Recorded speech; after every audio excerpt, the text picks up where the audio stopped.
I'm ready. Hello everyone, it's Mawoolar, and today I'll be reading books that I've never seen on YouTube, TikTok, or any social media platform. I'll be going to the bookstore tomorrow, so I'm very excited. I've been wanting to do this for a while, actually. The concept is simple. I'm gonna read books or find books that I've never come across before on any kind of social media platform. Never been recommended to me before. So that's the first rule. Second rule is I will get three books from genres that I'm interested in. So mainly literary fiction, thrillers, or horror. To be fair, I haven't really explored the thriller and horror genre before.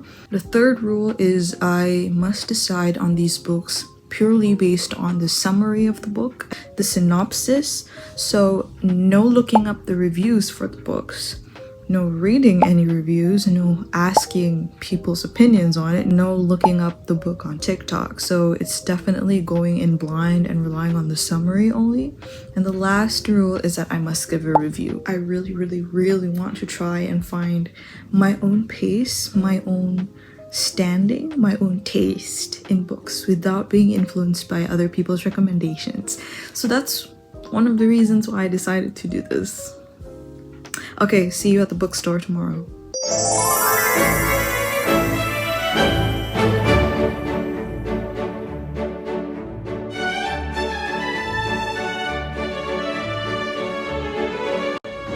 Had my lunch, so now I'm going to the bookstore.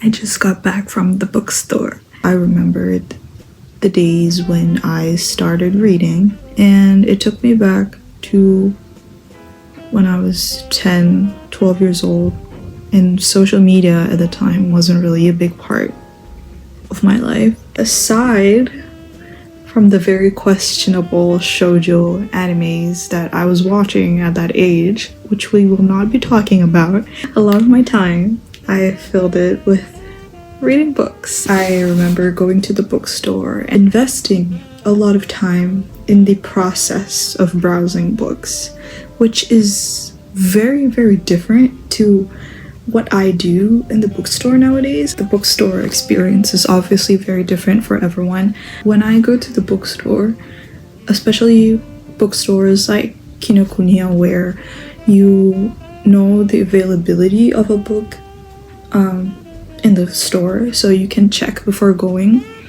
What I usually do is I'll check before going and make a list of the books that I plan to buy, write down the shelf number, and immediately go to the shelves and find those books that I want. A lot of the books these days are books that are recommended by people on TikTok, people on BookTube.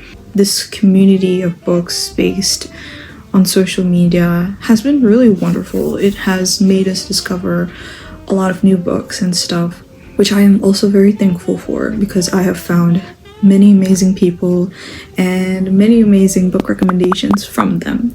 But at the same time, when I look back and think about how different my experience at bookstores are these days because of several reasons. Books are incredibly expensive nowadays, and if you're a Malaysian reader like me, you know that it's almost impossible to get an English fiction book, especially if it's published and written overseas. I had the privilege of experiencing that price back when I was like 10, 12, but now it's just impossible to find.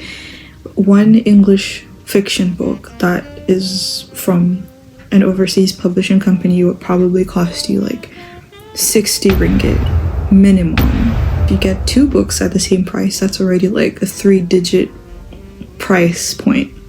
Because of how expensive books are these days, finding books without looking up the reviews or recommendations or opinions on the book is incredibly hit or miss. It's extremely risky because you're spending that much money on a book that you don't even know if you love. A lot of the reasons why I go to bookstores and have a list of books that I want is because I'm confident that these books are the ones that I have read a bit about, but the point is I want to find the joy in browsing again.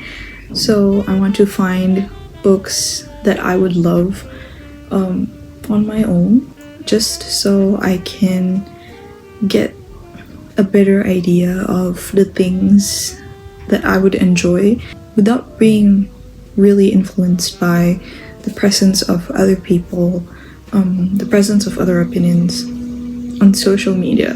I cannot wait to share with all of you my 3 books that I got from the bookstore today. And to be honest, I'm quite satisfied with what I got today. I think they're very interesting and they're very new. The first book is Good Behavior by Keane. I have never heard of Keane before, nor have I read any of her works. This book was published in 1981. It's a dark comedy of a woman called Arun St. Charles, and she is preparing to serve her mother poison food. Like, I'm not even kidding, that is literally the start of the story. So this is a story about a privileged woman who is experiencing the decline of her family's wealth probably due to war, I think, and how she deals with it, basically. The next book that I got is Dead Girls by Selva Almada. This is a story that takes place in Argentina, which talks about the gender violence, especially towards women in Argentina. And the reason why I got this book was because this is a piece of journalistic fiction, and I've never delved into journalistic fiction before, so I don't really know what it is. But basically this book tells the story of 3 young women who were murdered in the 80s. I don't know how this book is going to go. I have no idea how journalistic fiction is supposed to be like. And I think that this is going to be an incredibly important read for all of us, so I'm very excited to explore this. Last book that I got is called The Nursery by Szilvia Molnar. The themes of this book I'm already quite familiar with. It's basically about a mother who struggles with motherhood. She does not like the experience of being a mother, and I think this book is going to explore the difficulties of taking care of the baby, horrors after pregnancy. I kind of enjoy books about motherhood. I just like to read about various and diverse experiences as mothers. The description might imply that the mother has postpartum depression. I'm not sure how accurate that is, how true it is, or whether or not it's going to be in the book, but that's what I'm expecting. So yeah, I'm going to get back to you guys once I finish reading all 3 and give my reviews. See you.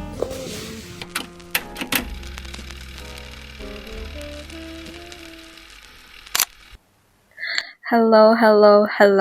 I am now ready to review all 3 books that I bought at the bookstore. I finished all 3 actually quite a long time ago. It just took me a while to fully dissect these books and finally write about them. I think it would be nice if we started by reviewing Good Behavior by Keane. this is my second favorite out of the three, actually. And Good Behavior by Molly Keane is a story about an Anglo-Irish girl who lives with her family. The story is told from the perspective of the main character, the daughter of the family, whose name is Arun St. Charles, and she tells us about her life at home in her dysfunctional family from her childhood to adulthood. And she narrates the details in her childhood so vividly that I just could not put this book down. The story actually starts with Arun, our main character, who is now 57 years old. She purposely serves rabbit to her bedridden mother to, in a nicer way to put it, unalive her. That kind of paints a picture of how our main character feels like, or what she's like, basically. And this was such a good book. I enjoyed it a lot. I gave it 4 stars. This is my first NYRB read, and because of how good this was and how much I enjoyed it, I genuinely cannot wait to pick up more NYRB classics because I enjoyed it so much. Okay, there are a lot of things that happen throughout her lifetime, and of course we start at her childhood, right? This story is described as a dark satire, and I can kind of see why, because a lot of the characters in the story are sort of like tropes of rich people. This story takes place at Arun's childhood home, which she calls Temple Alice, and in her dysfunctional family, she is the daughter of the family, and she has a sibling, her brother named Hubert. When he was young, he was kind of ill. He has a speech impediment, but as he grows up, he becomes a very fine and famous young man who goes to university.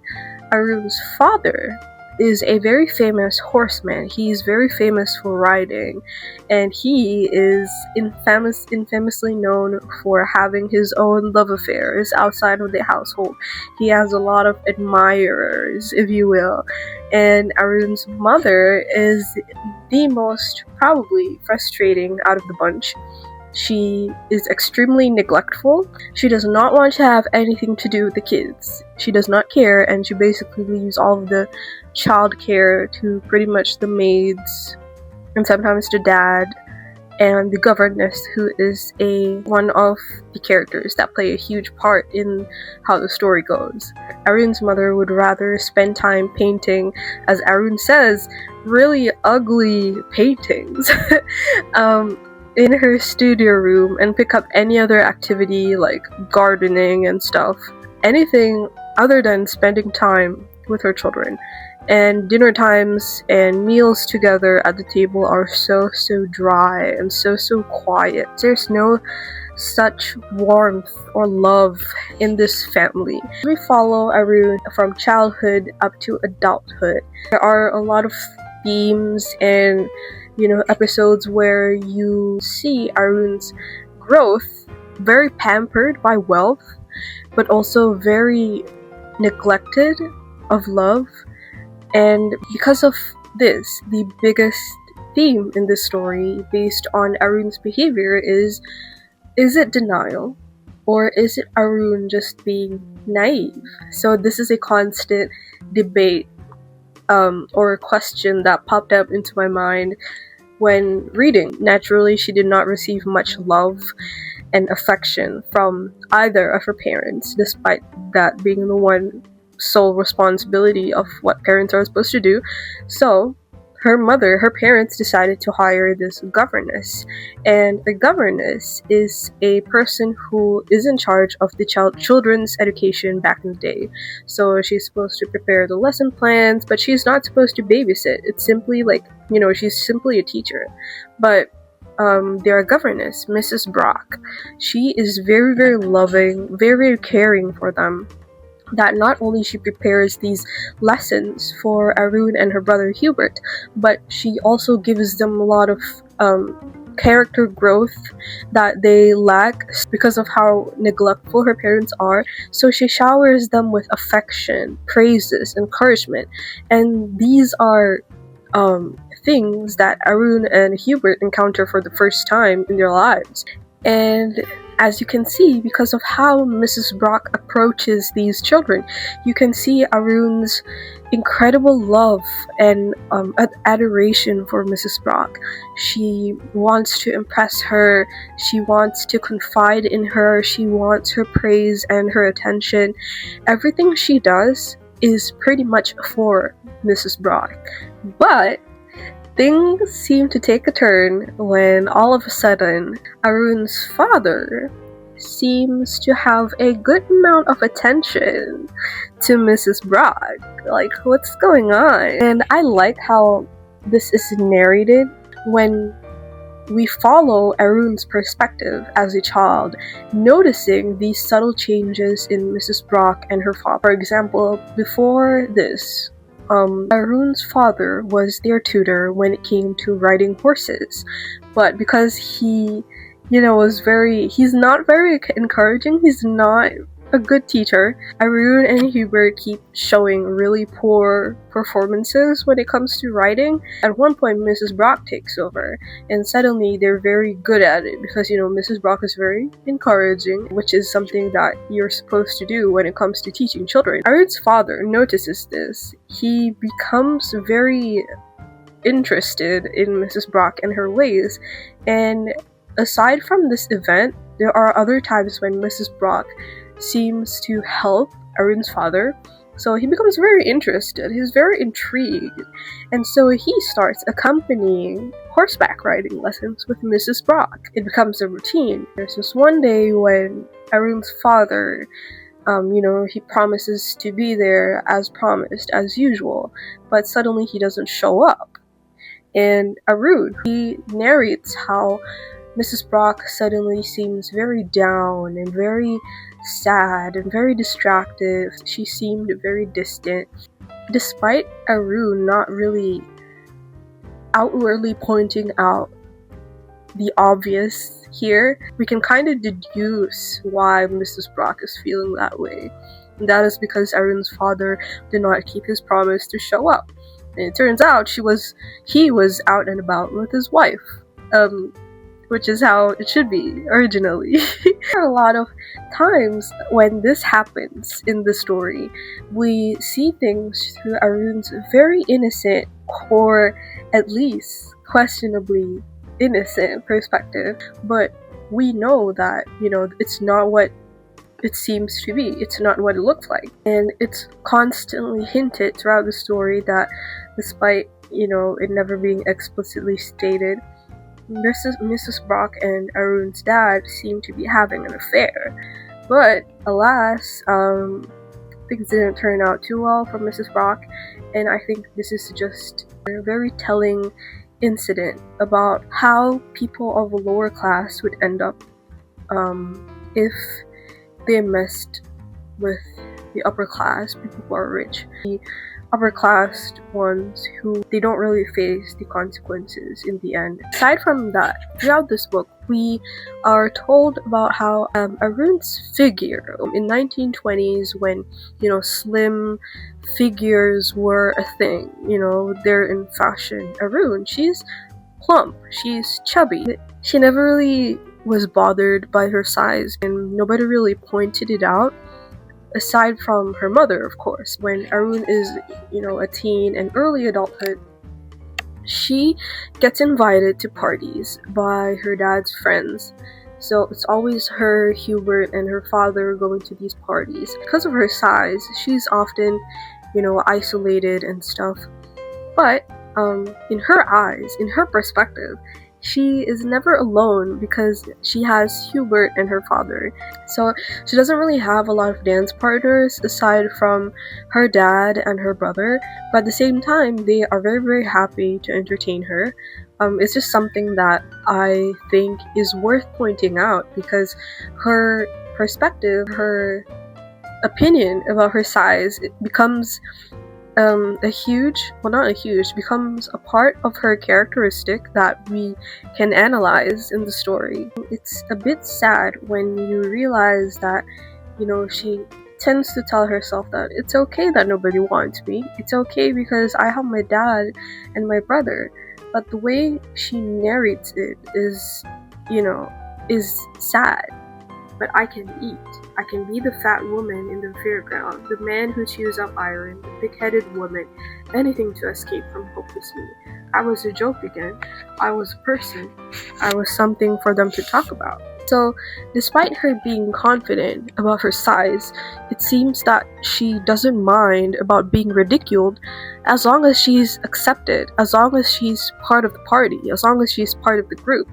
And this is something that, again, relates to the question, is it really denial or is she just naive? Her thirst for acceptance, the acceptance of other people for her, is such a big character trait of Arun in the story. As Hubert grew up and goes to university, one summer he brings back his friend named Richard. And Arun, she is very infatuated by Richard because of how Hubert and Arun have been together for a very long time, and it's only natural for them to go to parties together. Arun sort of became part of their friend group, so it's Arun, Hubert, and Richard, this trio. They go to parties, they spend the summer together. There's not an hour in which Arun is not spending time with them, but it comes at a cost, and the price seems to be that she becomes the joke of the group, the laughing stock of the group. They bring her around as entertainment, and it seems that Arun doesn't mind it. It is still sad, this realization that you want to be accepted so bad by other people because you have no friends and no people to confide in, that you'd rather be the laughing stock of the group. Again, this desire for acceptance goes very, very far off into delusional. Arun is a spectrum. Like, you either think she's naive or delusional enough to be in denial. And I say this because Arun, she seems like she's very interested in Richard, but at the same time, Hubert seems like he's also interested in Richard. I feel like, personally, I think Richard and Hubert are actually lovers. Because there are times in the book when they do activities without Arun, and, for example, be in the room together, and Arun would come barging in, like she wants to be included, but Richard and Hubert look so annoyed when she's there. They don't even talk. They offer her a drink and tell her to fuck off. As a reader, you kind of get the idea of what's happening between them, but Arun doesn't. So, do you really not get what's going on right now, or are you just in denial? I think Richard offers her this chance of being together physically. She becomes so delulu that she thinks, oh my god, I'm so experienced in bed now, you can never call me an inexperienced woman. And it's crazy because Richard didn't even do anything in her bed. Like, instead, he insulted her because of her size, because of how she rolled about in bed. She was moving the bed too much, and he was like, "Hey, stop moving. You're creaking the bed. I'm annoyed. I'm gonna get the fuck out of here." You cannot, that is, girl, nothing happened. Arun is so delulu. It's a level I almost aspire to be. Me personally, as a reader, I think she's well aware about what's happening. She just doesn't want to accept it. She's in denial. She's not naive. Anyways, throughout the story, there are several deaths within the family. I won't specify who, but it is also very interesting to see how grief was perceived at that time.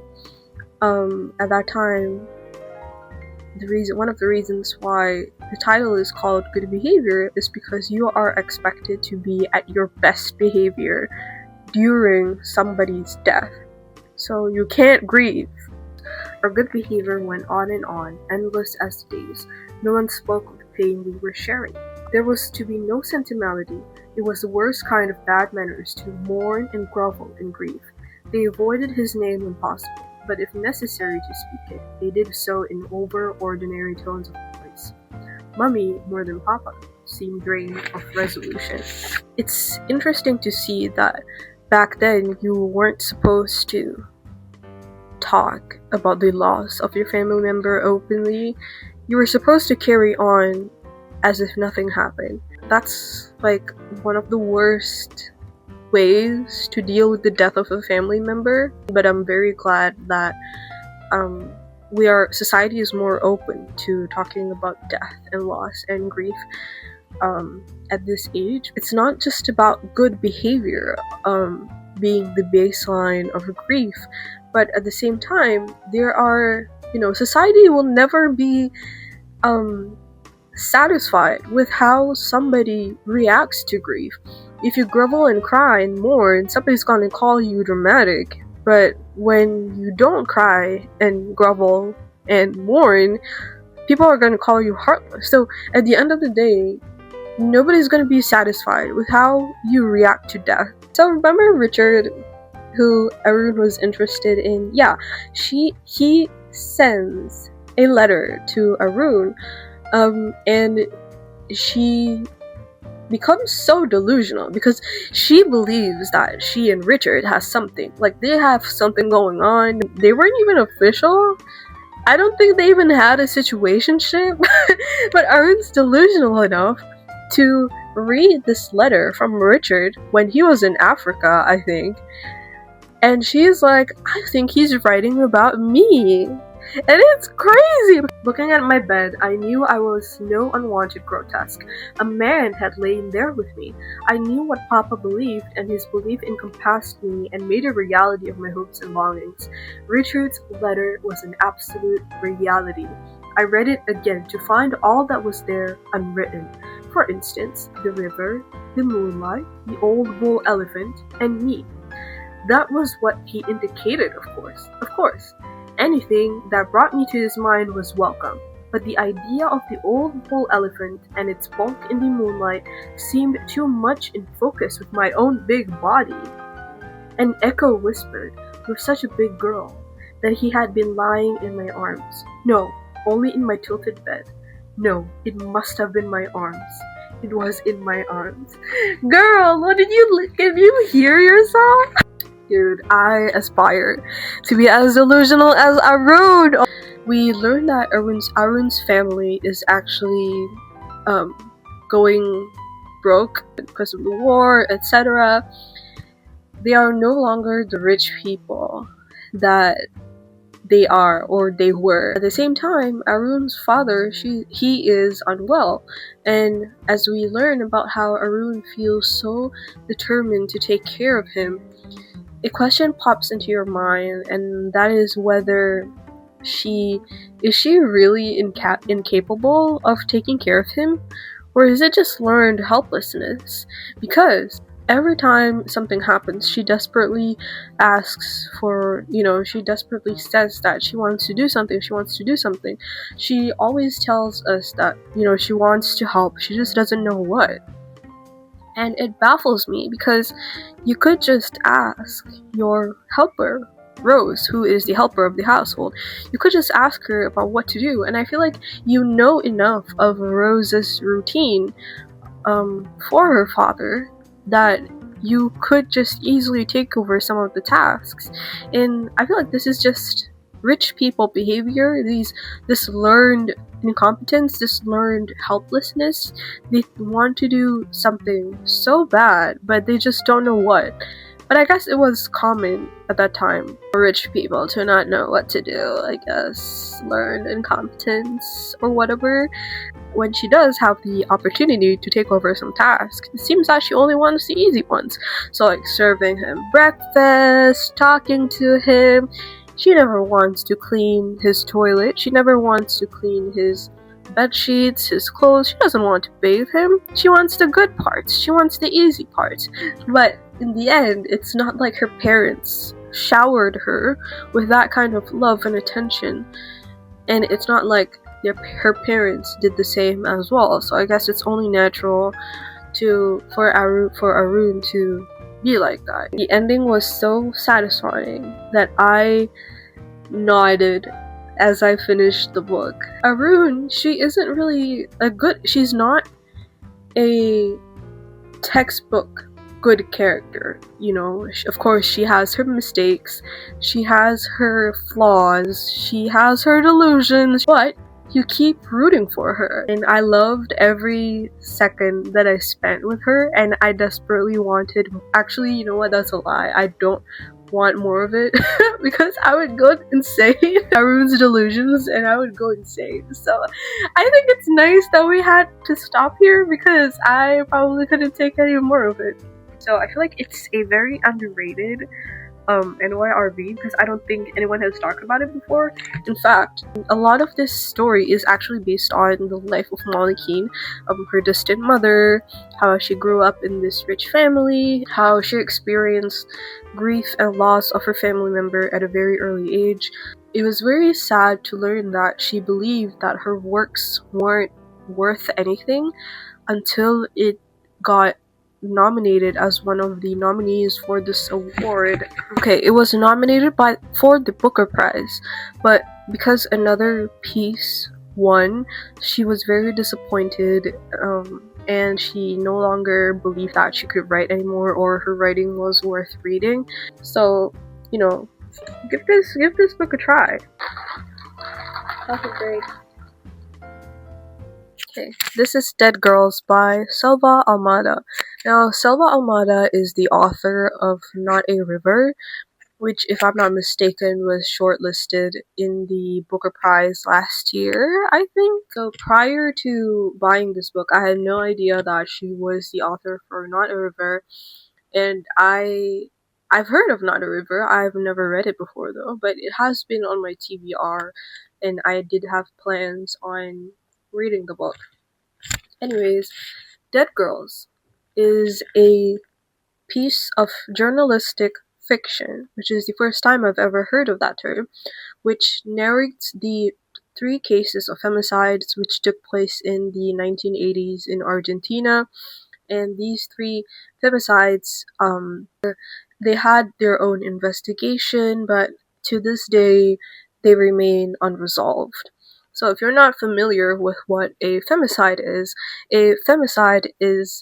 the killing of a woman or perceived female person because of their gender identity, and even to this day, it's not uncommon. But back then, before there were any kind of movements to actively combat this or actively address this issue, it was so rampant. It was so common. Now, this book was published in the year 2015, and in 2015, thousands of Argentines flooded the streets to rally for the Ni Una Menos, or Not One Less movement, basically rallied to stop the daily murders and disappearances of women in Argentina. Selva Almada was a teenager when she first heard of the first case addressed in the story, which is the death or the murder of Andrea Dane in her own bed at the age of 19. When her mother found her in her bed lying dead, she was long gone, and police were contacted and she was declared dead. The second case that Selva Almada narrated in the story is the death of Maria Luisa Quevedo. Her body was found at a landfill, and she was only 15. And the last case in this book is of Sarita Mundin, who was 20 years old and whose body was found washed up at a river. There are a lot of issues within these cases. Again, the police historically they don't really have a good reputation. In any country you go to, there are a lot of mistakes made within the police force, but for these cases especially, in this book, Selva Almada personally did her research and fieldwork. She approached the victims' family members who are still alive. She interviewed them. She asked of their personal recollection of what happened during this time, and she narrates herself as the main character of this book as she goes on these trips to visit these family members. As you read the story of Selva Almada's adventure to meet these family members and the places she's going to, you almost feel the sense of danger that you feel when a woman is traveling. You almost feel scared for her because she's a woman traveling alone. You're waiting for something to happen, but not necessarily because you wish for something bad to happen, but because of the nature of how rampant these crimes against women are. There was a scene in this book when, while she was waiting for a family member of one of the victims to be interviewed, he was running late, so she decided to take a rest at this bench, and she fell asleep. She took a nap, and I remember feeling so terrified for her because you're taking a nap in the middle of a place where you are not familiar with, and you are alone, and you're actually investigating the case of a woman who was killed. And these things combined do not make a good combination. I remember feeling so nervous for her, and I was actually waiting for something to happen. But thank God nothing happened, and I am so relieved that she was safe and she got to that interview safely. That itself paints a picture about how dangerous it is to be a woman, to exist, to simply breathe as a woman at this day and age. From these cases, we can sort of narrow down a few things or several things that have in common. So, for example, first of all, the police force and their incompetence in solving these cases.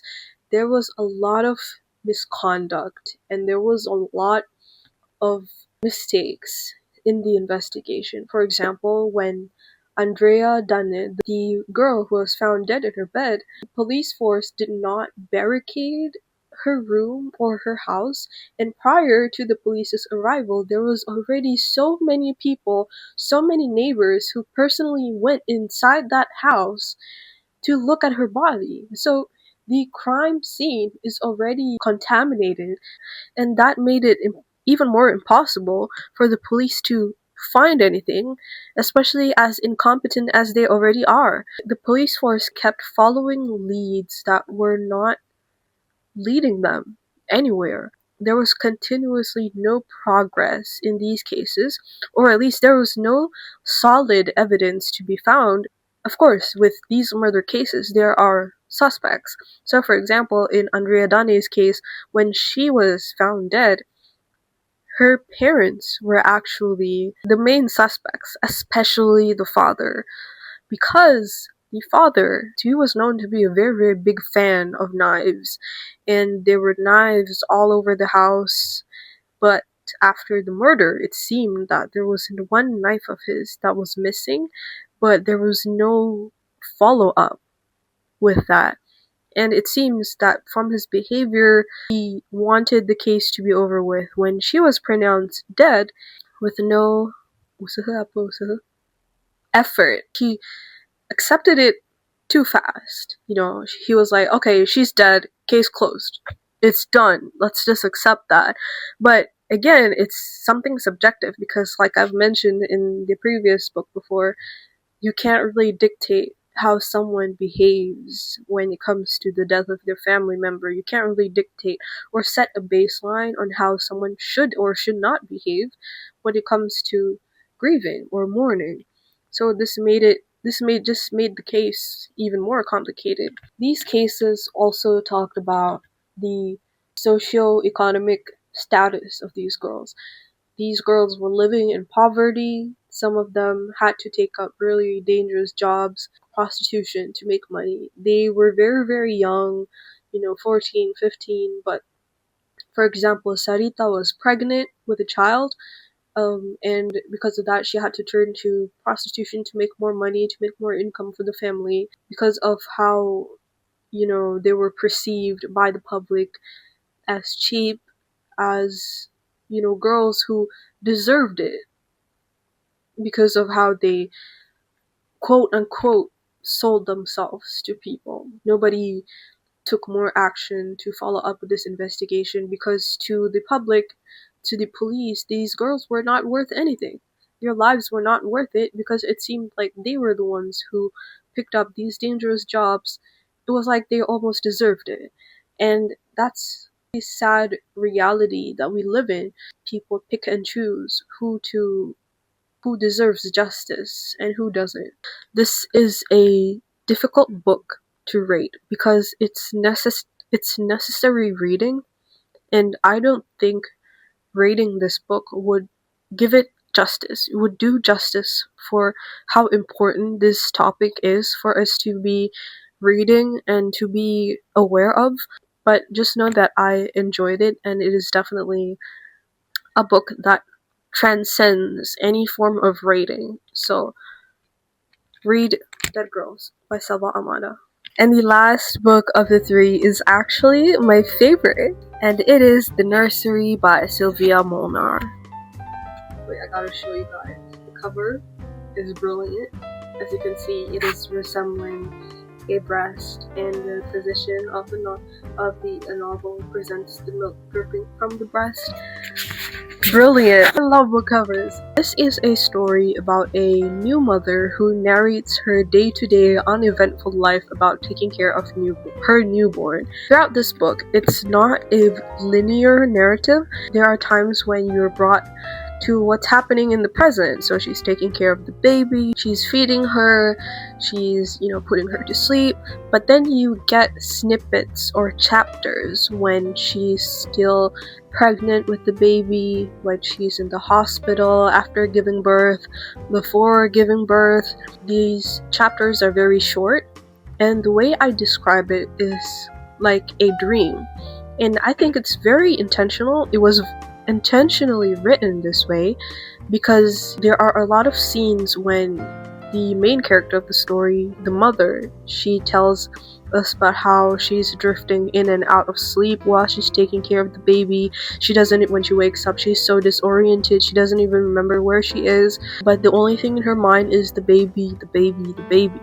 And I think this sort of fever dream-esque pacing of the story really represents what being a newborn mother who is extremely exhausted and burned out taking care of the baby is like. That's basically what the book is about. You follow this mother, take care of her baby, what she thinks of the baby. I liked it because, it's a better version of In the Dream House by Carmen Maria Machado, except, of course there's different themes and all, but the writing is so reminiscent of that book, but it's so much better, so less pretentious. That book was a bit pretentious, but this one, it was good. So our main character, the mother, she actually is an editor, a translator, an editor, I think, and she translates books from Swedish to English, if I'm not mistaken. Having a baby almost gets rid of who you were prior to having the baby.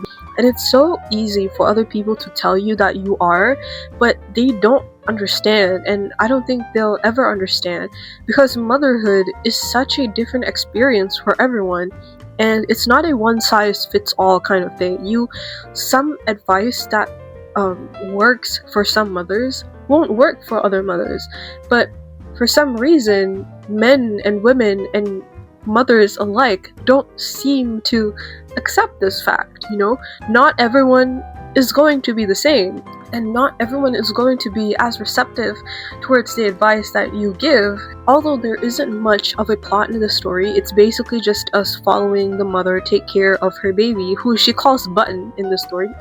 It is so interesting to see the daily life of a mother constantly having to nurse this baby, constantly having to have this baby attached to her, feel so exhausted, but so loving at the same time. And it's interesting because this main character, it seems like she's having postpartum issues. So whether it's like postpartum depression or postpartum psychosis, we'll never know because she doesn't actually go to the hospital for it, but she does Google these symptoms.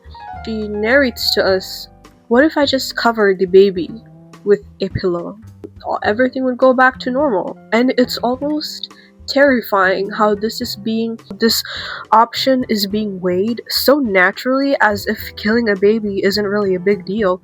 And it's so jarring. This exhaustion as a new mother can do so many things to you. She naturally asks us, what would life be like if I just got rid of this baby? But at the same time, there's the dilemma of her motherly instinct saying, I have to make sure this baby's safe, otherwise I don't know what I'm capable of doing. Despite these conflicting feelings, she still feels protective of her baby. Surprisingly, our main character finds solace in her upstairs neighbor, Peter. Now, Peter is an elderly man who lost his wife, and he comes knocking on the door of our main character because he can't sleep because the newborn is crying, and he tells her, do something about it. Our main character, she's not baffled by this request, but she's like, you know what, fuck off, because she's so tired, she doesn't even care. But at one point, they built this strange but comforting relationship. Peter's presence itself was already a huge relief to her. And when Peter goes away, it's almost like she makes Button cries on purpose, so he stays. It's very reminiscent of how women in the postpartum period require such a strong, necessary support system in order to not go insane. And talking about support systems, you're probably asking me where the husband is. Well, her husband, John, is present, but he is distant. He's there, but he's not effective. He's technically useless. And I say this because this comes from the learned incompetence that men just have. They almost do the bare minimum or barely the bare minimum, and they never seem to think about other things that women do when it comes to childcare. They only want the good parts of having a baby. It's like they almost want to have a baby to show it off to other people. So, for example, when, John's like, hey, I know you're tired, give the baby to me so you can have a rest for a bit. But the baby starts crying, and he's like, okay, now you take it back. It is so sad to see no other effort being put into childcare or caring for the baby, aside from just shoving her back into the mother's arms and expecting the mother to do something when you were the one who initially offered to help her in the beginning. You can show support and love in so many other things, like making sure your wife is comfortable and well rested, has a good meal. You can show support to her by maintaining good communication, which is something that John does not do in this book. He's like, hey, I think you're insane. Go outside. Maybe you need some fresh air. Maybe you need to go outside and meet some people. And he says this, but he disapproves when she tells him about Peter coming over and having conversations with her. And it's like, what exactly do you want, man? You do not want, it's like you don't even want your wife to be happy. And I find it so jarring how easy it is for men to offer these solutions. Oh, just go outside. Oh, just go and meet your friends. You'll be okay. But it's not just as easy as that. It's not black and white. You're telling me to go outside, but then I have to think of the baby. I have to get ready, and I haven't bathed in like 10 hours because I'm so busy of taking care of the baby. Anytime I put the baby down, she's gonna cry. So how am I gonna get dressed, Like, they simply do not think about these parts, and that's what infuriated me the most.